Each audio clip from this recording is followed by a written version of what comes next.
This is Derek from ClassicGameRoom.com, and this game combines three of the things I've come to appreciate most during my time on this mortal plane: Mario, baseball, and chicks in really high shorts. This is Mario Superstar Baseball for the Nintendo GameCube.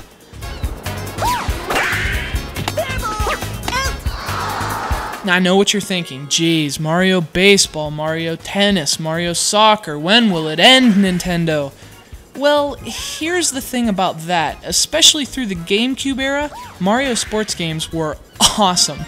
A bit overdone, perhaps, but still really fun to play, especially with friends. If it ain't broke, hey, keep throwing Mario into sports games. I mean, who cares? I'd play Mario Hopscotch if it were as much fun as 2005's Mario Superstar Baseball, the last in a long line of Mario Does Everything spin-offs for the GameCube, and the riotous result of mixing the Mushroom Kingdom's favorite characters with America's favorite pastime.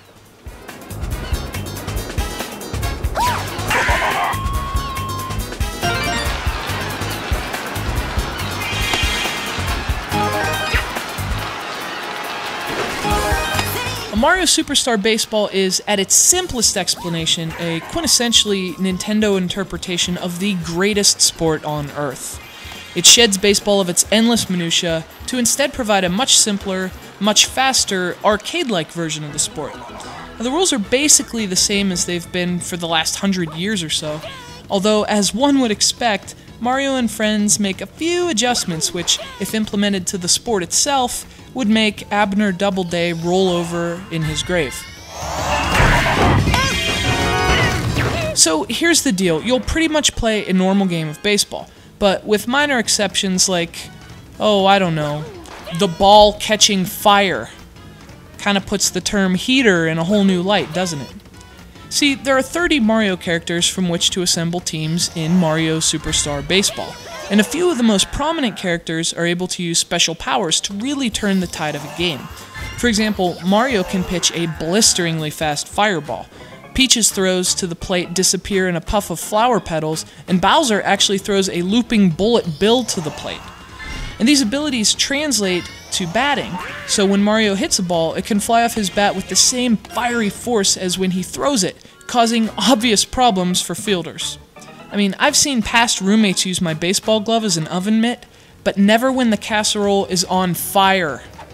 Now, these powers aren't unlimited. They require the use of team stars, which you can earn situationally throughout the game. For example, if Bowser steps to the plate while Mario is pitching, their rivalry might give Mario the opportunity to earn a team star if he's able to strike out his arch nemesis, who can really hit the ball, by the way. If there's not steroid testing in the Mushroom Kingdom, there really needs to be. But that's part of the game's surprising depth, and I don't mean that it's deep in a detailed baseball sort of way, because it's definitely not. But it features a lot of interesting, almost RPG-like elements which really complement the over-the-top feel of the experience. Each player, for example, has strengths and weaknesses. Now, brutes like Bowser and Donkey Kong have a lot of power at the plate, but they're very slow runners. And the opposite is true of nimble characters like Donkey Kong and Yoshi, while Princess Peach is a pitcher of a fittingly royal pedigree.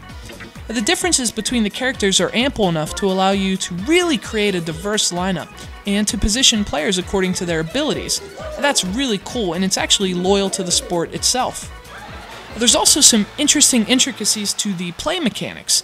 Certain characters have a level of chemistry between them, which makes them perform better together. So for example, if you have Donkey Kong playing first base, you might consider putting Diddy Kong at shortstop. Because the two have such great chemistry, special things can happen between the two of them.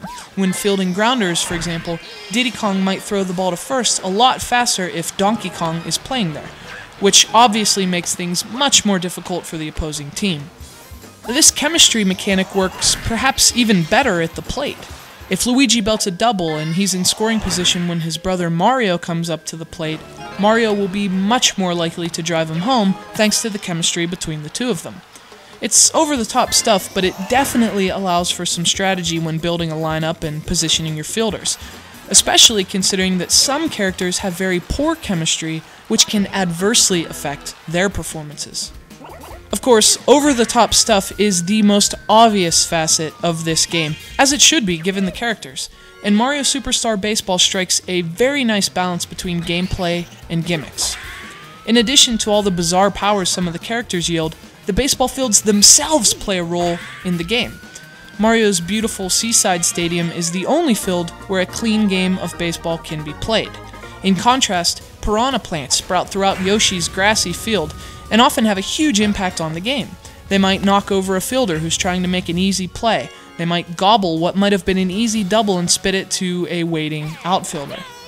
Giant barrels sporadically roll through the outfield at Donkey Kong Stadium. Giant chain chomps patrol the foul line at Wario's field. Each of the game's several unique fields poses its own unique problems, which can be unfair at times to say the least, but they're an absolute riot and they really add to the multiplayer especially.